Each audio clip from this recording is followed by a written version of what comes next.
اهلا بيكم في حلقه جديده من حلقات حياه مهاجر بامريكا. النهارده جايب لكم كده موضوع لفت نظري الحقيقه. كنت بتفرج على بلوجر روسي.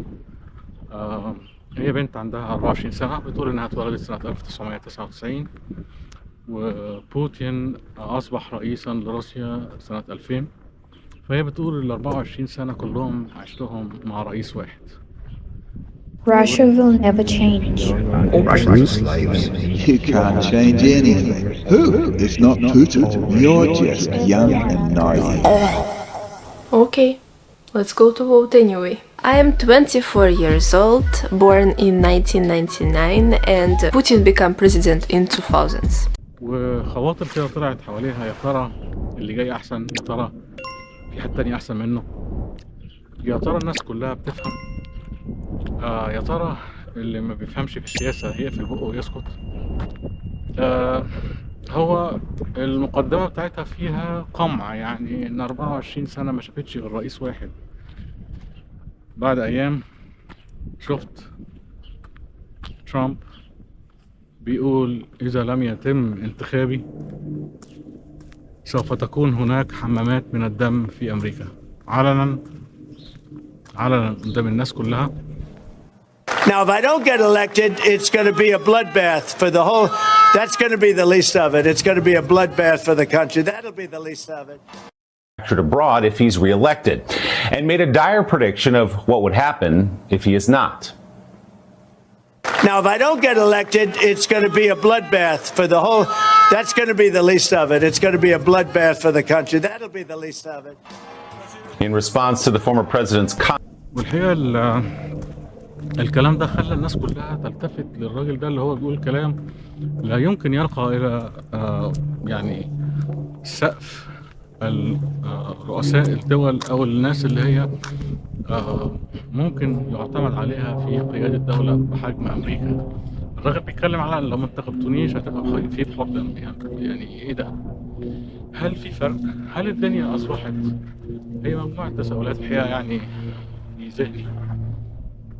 هل فعلا الدنيا رايحة على السكة دي؟ أنا الحقيقة مش عارف أقول لكم إيه. كان زمان نقول روسيا أو السوفيت يونيون كان عبارة عن دولة فيها ستار حديدي حواليها غير قابل للاختراق، ومفيش حد يقدر يفتح فيه بقه. بس البنت دي فتحت بقها واتكلمت وحطت فيديو بابليك باللغة الإنجليزية، بس حطته أي حد ممكن يشوفه. واكيد يعني لو في حاجه كانت البنت دي اتمسكت اتحطت في السجن. لكن هل في مساحه من الحريه في روسيا؟ في، طالما ده طلع يبقى انا شايف ان في. طب الناحيه الثانيه امريكا اللي هي قمه الديمقراطيه وقمه الحريه وقمه الراسماليه، الرئيس هيقول لو ما انتخبتونيش او المرشح للرئاسه لو لم يتم انتخابي هتبقى في بحور من الدماء في امريكا او حمامات من الدماء. بلاد باث، ده اللي قالوا اللفظ يعني، بلاد باث. تخيلوا رئيس منتظر بيقول الكلام ده. قمع، منتهى القمع. حتى في اكبر الدول يعني حتى في اكبر الدول الراعية للحريات في العالم هناك نوع من انواع القمع. ده قمع. الكلام ده بيقولوا لمين؟ بيخوف بمين؟ بيخوف القائمين على الناشونال سيكيورتي. بيخوف مين؟ بيهدد مين؟ الكلام ده كنا بنسمعه في الدول النامية والدول المتخلفة. ما نسمعش كلام طالع زي كده من دولة يعني راعية للحرية. صعب، كلام صعب قوي. الحقيقة الكلام ده هيخلينا نفكر تاني جديا فيما تحمله السنوات القادمة للبشرية. هل العولمة ستقضي على الفوارق بين الدول؟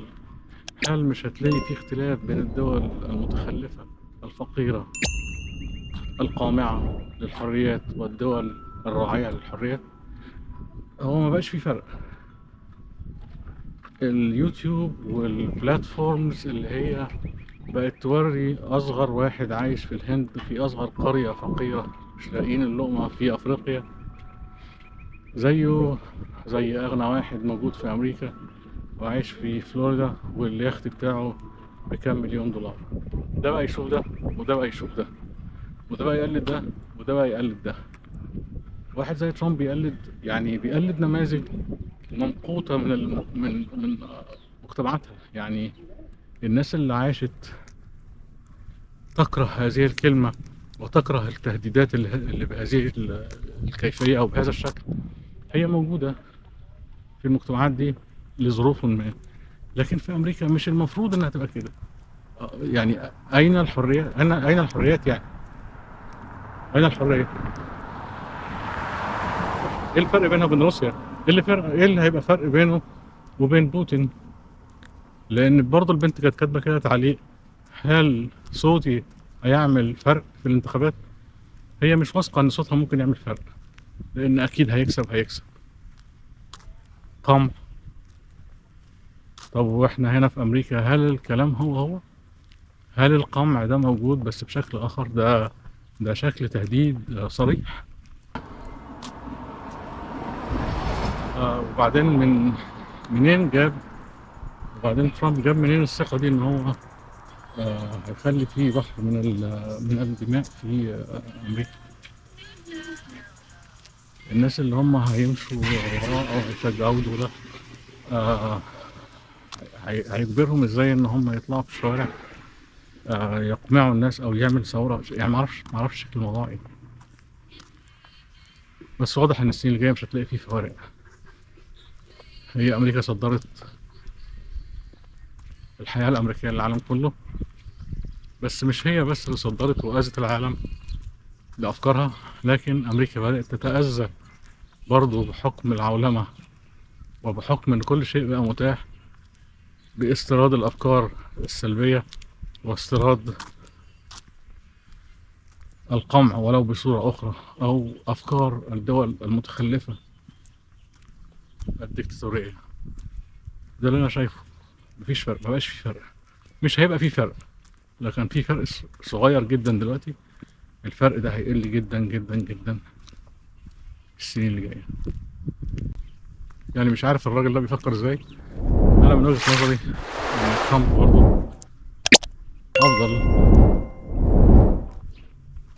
من وجهة نظرنا احنا، لكن بالنسبة لوجهة نظر الامريكان كتير بيقولوا ان الراجل ده مش واثقين فيه، واذا كان هنختار بينه وبين بايدن يبقى بايدن احسن. لكن كل الامريكان البيض نسبة كبيرة جدا جدا بينتخبوا ترامب. هترسي عليه الله اعلم. يعني مجرد خطر كده جالي اتكلم معاكم فيه. اشكركم والقاكم في الحلقة القادمة ان شاء الله.